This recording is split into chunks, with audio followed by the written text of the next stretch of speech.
Shalom, selamat pagi saya ucapkan kepada kita. Dan kita bersyukur buat kesempatan pada hari ini kita boleh bersama-sama dalam ibadah raya pertama untuk merenungkan kebenaran firman Tuhan. Baik, sebelum kita lebih jauh, mari kita berdoa. Saya bawa kita dalam doa. Mari kita satu dalam doa. Terima kasih Tuhan, kami bersyukur karena anugerah-Mu yang selalu nyata dalam hidup kami, kasih setia Tuhan yang tidak pernah berkesudahan dalam kehidupan ini. Dan pada kesempatan ini Tuhan, kami bersyukur karena ada waktu bagi kami untuk bersama-sama datang memuji dan memuliakan nama Tuhan. Kami ingin bersama-sama untuk merenungkan kebenaran firman-Mu ya Tuhan.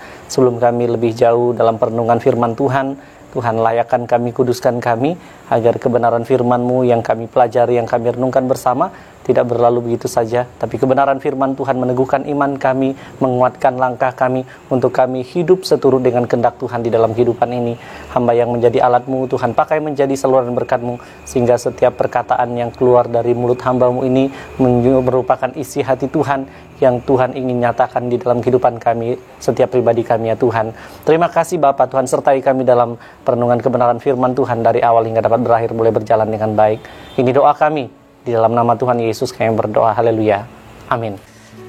Baik, jemaat yang dikasih Tuhan, kita bersyukur buat kesempatan yang Tuhan berikan di dalam kehidupan kita untuk terus datang kepada Tuhan, baik di tengah situasi yang saat ini sedang kita alami, COVID-19 yang pada saat ini terus menjadi pergumulan kita dan doa kita.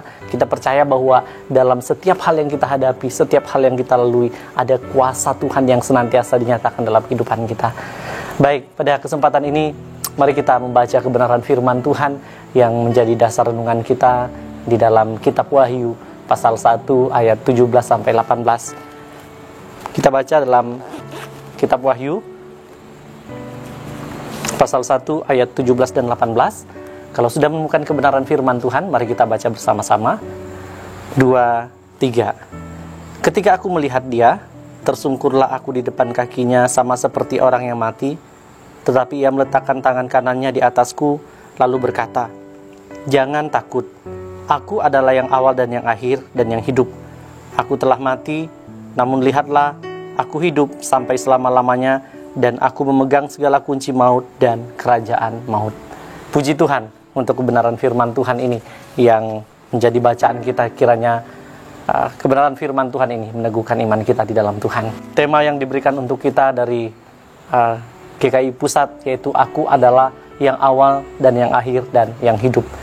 Ini dalam beberapa minggu ini menjadi perenungan kita. Tentunya saya percaya bahwa kita diteguhkan iman kita untuk melihat bahwa di segala sesuatu yang terjadi, bahwa Tuhan itu adalah yang awal, pencipta dari segala sesuatu, dan akhir dari segala sesuatu. Akhir bumi ini nanti ada di dalam tangan Tuhan. Tetapi semuanya tidak meragukan iman kita bahwa firman Tuhan katakan, aku adalah yang hidup, dan hanya di dalam Yesus ada kehidupan. Puji Tuhan. Jemaat yang dikasihi Tuhan, saya melihat di tengah situasi COVID-19 ini, setelah saya perhatikan lagi tahun-tahun sebelumnya, memang setiap tahun saya mau katakan bahwa selalu ada hal yang baru, selalu ada kesulitan yang baru yang kita hadapi, ada persoalan yang baru yang kita hadapi. Tetapi tentu itu tidak mengurangi iman kita kepada Tuhan, apapun yang terjadi. Dan memang situasi yang orang sering katakan bahwa COVID-19 ini adalah masalah yang besar sekali terjadi. Ya, sempat juga terjadi persoalan dalam beberapa tahun yang lalu, tetapi tidak membuat orang berhenti untuk bekerja, tidak terlalu membuat orang rasa was-was, rasa takut dan sebagainya. Tetapi karena pandemi virus corona ini yang mengakibatkan orang akhirnya, ya saya katakan mulai ragu, mulai merasa ya gerasak-gerusuk, ya, tidak tahu pasti apa yang harus mereka lakukan dalam menjalani kehidupan. Nah, jemaat yang dikasihi Tuhan, di tengah situasi yang terjadi ini, kalau saya katakan kesusahan setiap tahun berubah-berubah, dan tahun ini dengan virus corona ini, saya mau katakan bahwa kesusahan itu justru membuat iman kita itu semakin kuat di dalam Tuhan seharusnya. Saya pernah sampaikan ini juga bahwa waktu kita jalani kehidupan, kita sudah setia dalam melayani Tuhan, kita sudah setia ikut Tuhan, tapi tiba-tiba kita jatuh, lalu kita bangkit. Sebenarnya waktu kita jalan setia bersama dengan Tuhan, lalu waktu kita jatuh, sebenarnya waktu kita bangkit, kita lebih tinggi dari posisi kita yang pertama. Sehingga dalam jalani hidup ini saya katakan bahwa jangan pernah khawatir, jangan pernah ragu dalam jalani hidup bersama dengan Tuhan. Dan dengan masalah pandemi virus corona ini seharusnya membuat iman kita semakin teguh di dalam Tuhan, semakin kuat di dalam Tuhan. Dan di tengah persoalan inilah iman kita dituntut untuk semakin sungguh-sungguh lagi di dalam Tuhan. Kenapa saya katakan sungguh-sungguh lagi di dalam Tuhan? Karena iman kita diuji di tengah situasi ini. Bagaimana iman kita kepada Tuhan? Apakah sungguh-sungguh atau tidak? Sehingga kalau kita melihat bahwa iman yang sungguh-sungguh akan melihat bahwa segala sesuatu yang terjadi selalu ada dalam rencana Tuhan, dan rencana Tuhan yang terbaik yang Tuhan akan nyatakan dalam hidup kita. Kalau jemaat Tuhan mengikuti perkembangan minggu yang berlalu, ya, ada video yang di-share oleh Bapak David dan juga teman-teman. Mereka share video tentang pujian Penawar di Gilead. Ini pujian yang sangat memberkati sekali karena kata-katanya dari buku Kemenangan Iman yang meneguhkan iman kita tentunya. Dan saya melihat dari lagu ini sebenarnya meneguhkan iman kita bahwa benar kamu harus hidup seturut dengan kehendak Tuhan, kamu harus hidup kuat di dalam Tuhan. Dan di dalam menjalani kehidupan ini, saya mau bilang gini, bahwa orang yang hidup dengan iman tidak pernah rugi. Sekali lagi, orang yang hidup dengan iman tidak pernah rugi. Amin. Sama-sama dengan saya katakan, ikut Tuhan Yesus tidak pernah rugi. 2, 3. Ikut Tuhan Yesus tidak pernah rugi. Amin. Haleluya. Ayat yang baru kita baca di dalam kitab Wahyu pasal 1 ayat 17 dan 18. Jika Bapak Ibu pelajari kebenaran firman Tuhan ini Yohanes menuliskan bahwa Tuhan Yesus menyatakan dia adalah yang awal dan yang akhir dan yang hidup. Untuk mengingatkan kepada kita bahwa waktu kita beriman kepada Tuhan, waktu kita percaya kepada Tuhan, tidak ada sedikit pun keraguan, tidak ada sedikit pun rasanya kita masih pikir-pikir, mungkin nggak ya, benar nggak ya. Tetapi kita punya kepastian bahwa di dalam Tuhan Yesus, Dia adalah yang awal, Dia adalah pencipta, Dia adalah yang akhir, Dia yang akan mengakhiri segala sesuatu, dan Dia juga adalah sumber kehidupan. Sehingga tidak ada keraguan seharusnya dalam mengiring Tuhan di dalam jalan hidup ini. Minggu lalu kita sudah belajar firman Tuhan, bicara tentang bagaimana Kristus berjumpa, atau Kristus berjumpa dengan murid-murid, dan tujuan Yesus menampakkan diri kepada para murid. Dan kita sudah belajar banyak kebenaran firman Tuhan ini. Lalu kalau kita melihat bahwa memang setelah kebangkitan, Tuhan Yesus tidak langsung naik ke sorga. Seperti saya pernah katakan bahwa Dia tetap stay, tetap bertahan. Dan Alkitab mencatat dalam Kisah Rasul pasal 1 ayat 3, Dia selama 40 hari terus menampakkan diri bersama dengan para murid. Lalu Dia menyampaikan tentang kabar baik kepada mereka, mengulang lagi tentang apa yang sudah Dia sampaikan kepada mereka. Kebangkitan Kristus tentu memiliki dampak yang sangat luar biasa kepada para murid setelah Dia menunjukkan dirinya kepada mereka. Dan akibat dari kebangkitan ini punya dampak yang bagi saya itu mempengaruhi segala sesuatu, bahkan pelayanan mereka dipengaruhi oleh kebangkitan Kristus. Sehingga di dalam kebenaran firman Tuhan, ketika Tuhan Yesus berjumpa dengan mereka, Dia katakan apa? Damai sejahtera bagi kamu. Kenapa Tuhan Yesus katakan damai sejahtera? Karena itulah yang manusia cari, kedamaian dan kesejahteraan itu. Sehingga Tuhan Yesus memberikan damai sejahtera bagi mereka. Lukas 24 ayat 36, lalu dalam Yohanes 20 ayat 19 dan ayat 21, itu waktu Tuhan Yesus berjumpa dengan para murid, Dia menyatakan damai sejahtera bagi kamu. Yang kalau kita biasa sebut itu kata shalom, ya. Kalau bahasa Ibrani itu bicara shalom, kalau bahasa Yunani itu bicara airene, ya. Sehingga karena kita sudah familiar kata shalom dalam bahasa Ibrani, jadi kita menggunakan kata shalom terus. Padahal kata airene juga sebenarnya kata sama dengan kata shalom ini. Nah, jemaat yang dikasihi Tuhan, kalau kita melihat bahwa apa dampak dari kebangkitan Kristus kepada para murid? Apa dampak dari kebangkitan Kristus kepada para murid pada waktu itu dan sampai hari ini juga?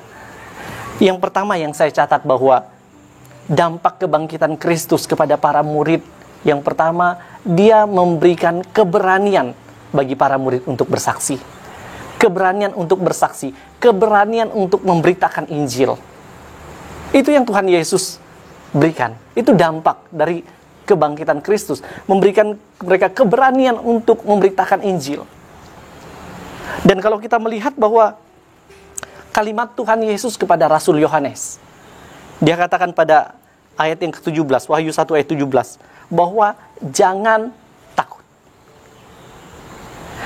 Kalimat jangan takut, tentu kalau kita katakan, kalau orang mengatakan kalimat itu kepada saya, Alfius jangan takut, berarti apa yang terjadi dengan saya? Saya alami ketakutan dan saya tidak berani. Alfius jangan takut berarti orang memberikan saya motivasi, memberikan saya semangat, memberikan saya yang namanya keberanian. Jangan pernah takut. Dan itulah yang Tuhan Yesus katakan waktu bertemu dengan Rasul Yohanes. Jangan takut. Pertanyaan selanjutnya, kenapa Yohanes takut? Kenapa Rasul Yohanes takut? Karena kalau kita baca ayat 12 sampai ayat yang ke-16, di sana kita melihat bahwa Yohanes menjelaskan dia bertemu anak manusia dan dijelaskan bahwa penuh dengan kemuliaan, ajaib luar biasa. Sehingga pada waktu melihat hal itu dikatakan Yohanes merasa ketakutan. Dan waktu dia melihat dia, akhirnya yang terjadi Yohanes tersungkur depan kakinya dan seperti orang yang mati. Lalu tangan kanan datang menyentuh Yohanes dan katakan, jangan takut. Aku adalah yang awal dan yang akhir dan yang hidup. Kalimat jangan takut ini sebenarnya itu juga untuk kita pada hari-hari ini. Bahwa di tengah pandemi virus corona yang saat ini sedang terjadi, siapa yang katakan tidak takut? Kita semua takut. Takut tertular dengan virus ini, takut tersebar, berjangkit kepada anak kita, keluarga, dan sebagainya. Kita takut dengan pandemi virus corona ini. Tetapi firman Tuhan katakan jangan takut. Bukan berarti kalau kita nggak takut, kita nggak ikut peraturan pemerintah untuk lockdown, kita lalu jalan-jalan gitu, lalu kita sembarang-sembarang, nggak. Tetap juga kita berhikmat. Memang Tuhan katakan jangan takut dalam arti bahwa kamu lakukan apa yang bisa kamu lakukan. Selebihnya Tuhan yang akan lakukan buat. Itu yang Tuhan Yesus ingin katakan bahwa jangan takut. Rasul Yohanes melihat kemuliaan Tuhan, dia merasa takut. Memang benar, saya mau tekankan hal ini bahwa waktu kita bersama dengan Tuhan, seharusnya memang kita takut kepada Tuhan. Tapi dalam menjalani hidup ini, jangan kita pernah takut dengan situasi apapun yang terjadi di sekeliling kita. Saya mau jelaskan bahwa jangan takut ini bahwa memberikan kita semangat, motivasi untuk terus melangkah bersama dengan Tuhan. Lalu, dampak kebangkitan Tuhan Yesus ini membuat para murid akhirnya berani untuk bersaksi, memberitakan Injil. Bapak Ibu pernah mungkin baca tentang hal ini, tentang Petrus, salah seorang murid Tuhan Yesus. Dan keempat Injil mencatat tentang penyangkalan Petrus. Dia menyangkal Tuhan Yesus berapa kali? 3 kali. Pertanyaannya, kenapa dia menyangkal Yesus? Karena dia merasa takut kepada orang pada waktu itu, orang yang menyiksa Tuhan Yesus. Tetapi setelah itu yang terjadi, dia menjadi seorang pemberani waktu kebangkitan Kristus.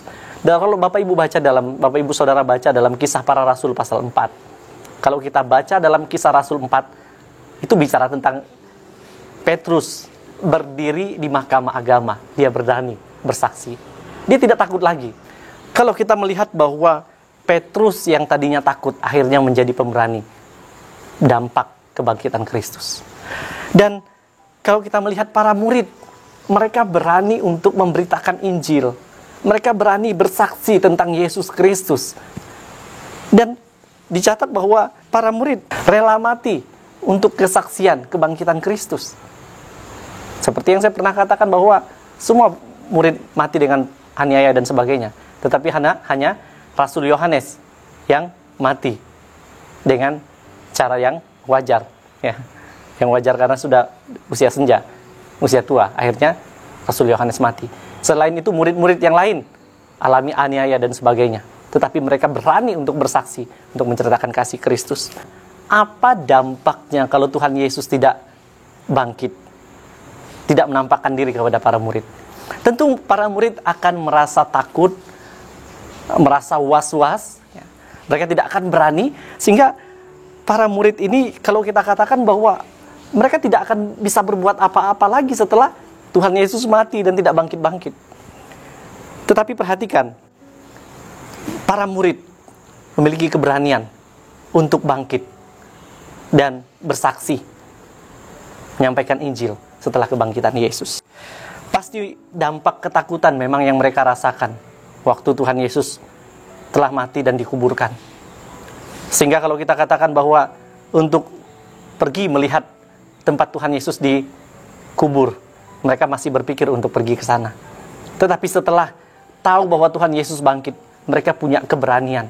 Sehingga kalau kita katakan yang pertama kalimat Tuhan Yesus waktu bertemu dengan para murid, Tuhan Yesus katakan apa? Jangan kamu takut.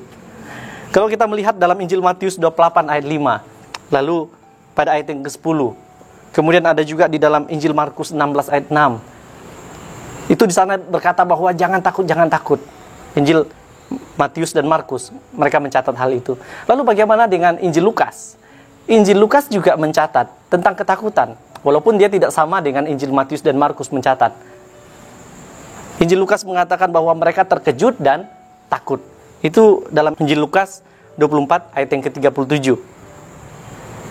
Lalu bagaimana dengan Injil Yohanes? Injil Yohanes, saya coba cari tentang Injil Yohanes. Dia tidak menceritakan tentang ketakutan. Nah, pertanyaan saya, kenapa Yohanes tidak menceritakan tentang ketakutan seperti Injil-Injil yang lain? Karena waktu Tuhan Yesus disalib, murid yang dicatat di dalam kebenaran firman Tuhan yang ada pada waktu itu adalah Yohanes. Sehingga waktu Tuhan Yesus melihat Yohanes, Tuhan Yesus katakan kepada Maria, ibu itu adalah anakmu.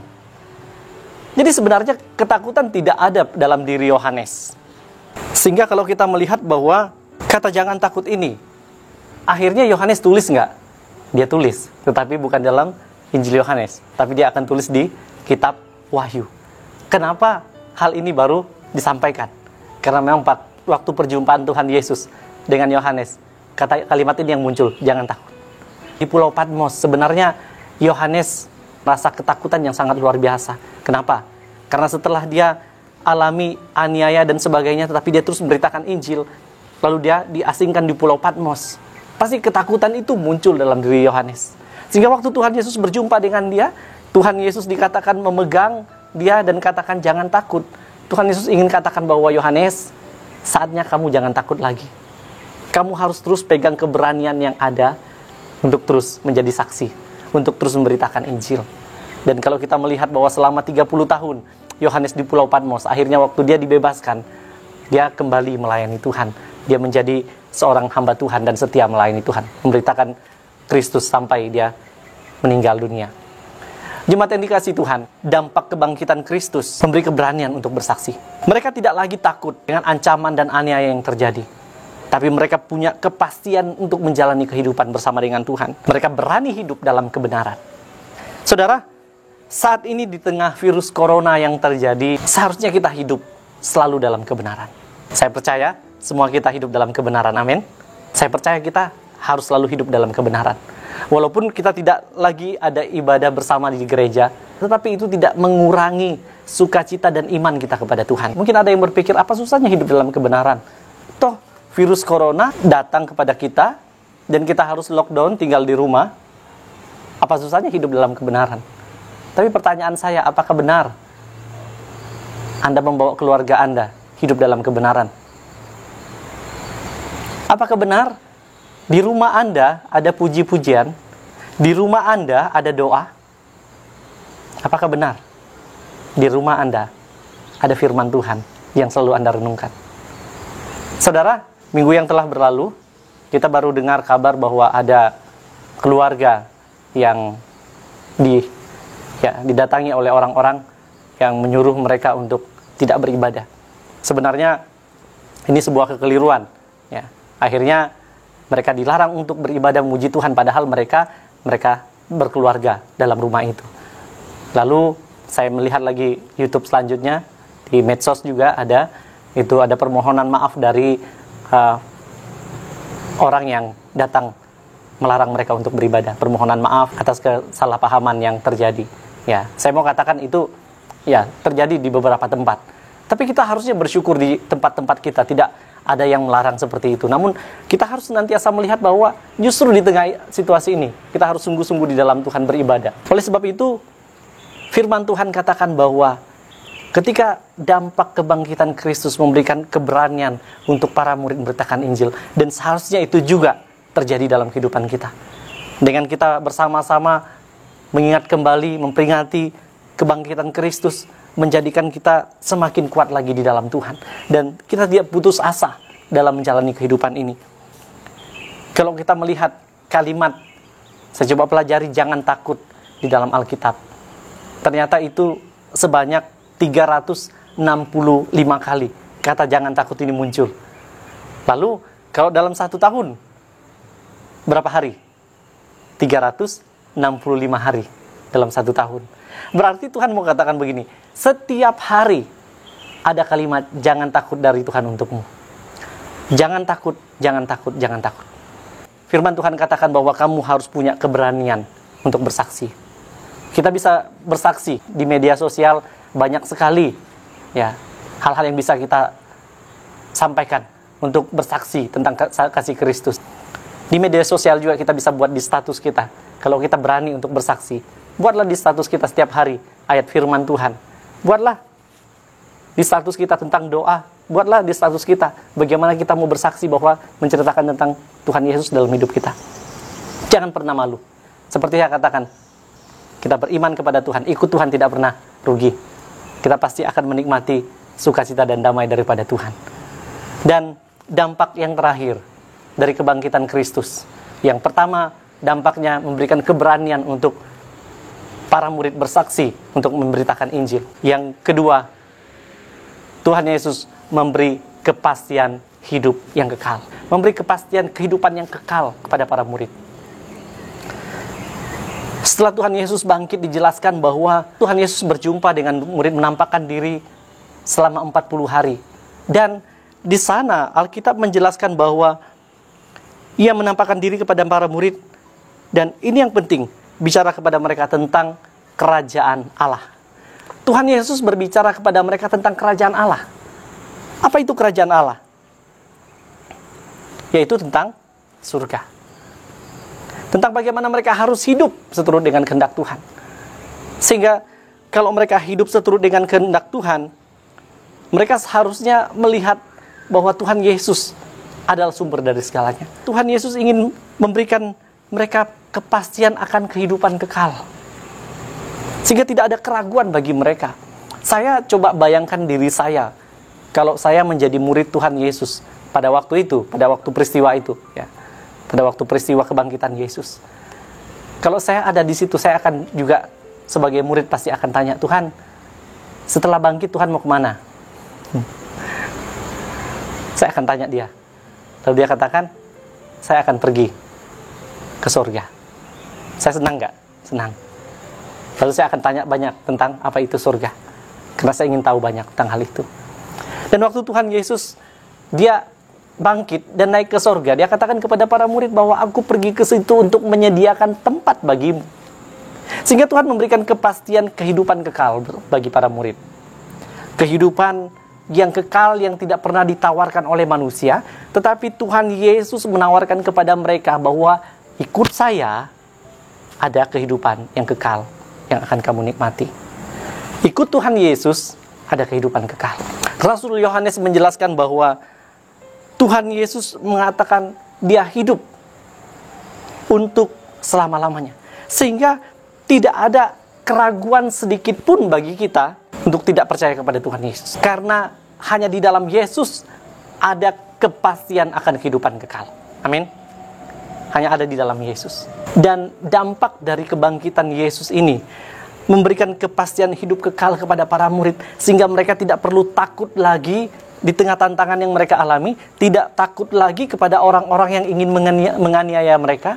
Tidak takut lagi tentang kehidupan. Karena mereka sudah punya kepastian akan kehidupan. Seperti yang saya katakan bahwa hanya ada di dalam Yesus asuransi kehidupan kekal. Ada asuransi kehidupan kekal. Kamu akan terima kehidupan yang sesungguhnya di dalam Tuhan. Oleh sebab itu, sebagai anak-anak Tuhan, kiranya ini juga menjadi semangat untuk kita dalam menjalani hidup bersama dengan Tuhan. Bahwa ketika Tuhan Yesus mati dan bangkit dan hidup untuk selama-lamanya, dia naik ke sorga, kita memiliki kepastian hidup yang kekal. Mungkin kita bisa diragukan dengan situasi yang terjadi di sekeliling kita, dengan begitu banyak peristiwa yang terjadi. Tetapi ingat satu hal, bahwa tubuh kita yang fana ini akan kembali kepada tanah, tapi roh kita akan kembali kepada Tuhan.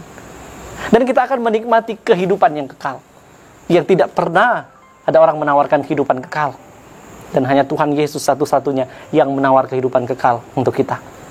Oleh sebab itu, saya ingin jelaskan bahwa di dalam gereja GKI Mazmur Temindung Samarinda, visi gereja kita yaitu gereja yang memberi kehidupan. Karena kita tahu bahwa hanya ada di dalam Yesus kepastian kehidupan kekal.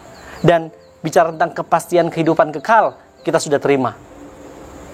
Sebagai anak-anak Tuhan, kita sudah terima kehidupan kekal yang Tuhan sudah tawarkan. Sehingga bagaimana sekarang kita sebagai gereja ini, kita sebagai anak-anak Tuhan, memberi kehidupan kekal itu kepada orang yang ada di sekitar kita. Memberi kehidupan yang sudah kita nikmati bersama dengan Tuhan. Oleh sebab itu, mau keadaan baik, mau keadaan tidak baik, tetaplah sungguh-sungguh di dalam Tuhan. Sebab di dalam Tuhan ada kepastian kehidupan yang kekal. Mari kita bersama-sama satukan iman kita. Mari kita sama-sama terus berserah kepada Tuhan dalam menjalani hidup ini. Dan biarlah dampak dari kebangkitan Kristus kita dapat nikmati dalam hidup kita, dalam keluarga kita. Apapun persoalan yang terjadi dalam keluargamu, apapun masalah yang terjadi saat ini, di tengah situasi yang saat sedang kita alami, tetap kuat di dalam Tuhan. Tetap andalkan Tuhan. Dan lihatlah, kuasa Tuhan akan dinyatakan dalam kehidupan kita. Mari kita berdoa. Terima kasih Tuhan, kami bersyukur karena kami boleh belajar kebenaran firman Tuhan yang kembali mengingatkan kami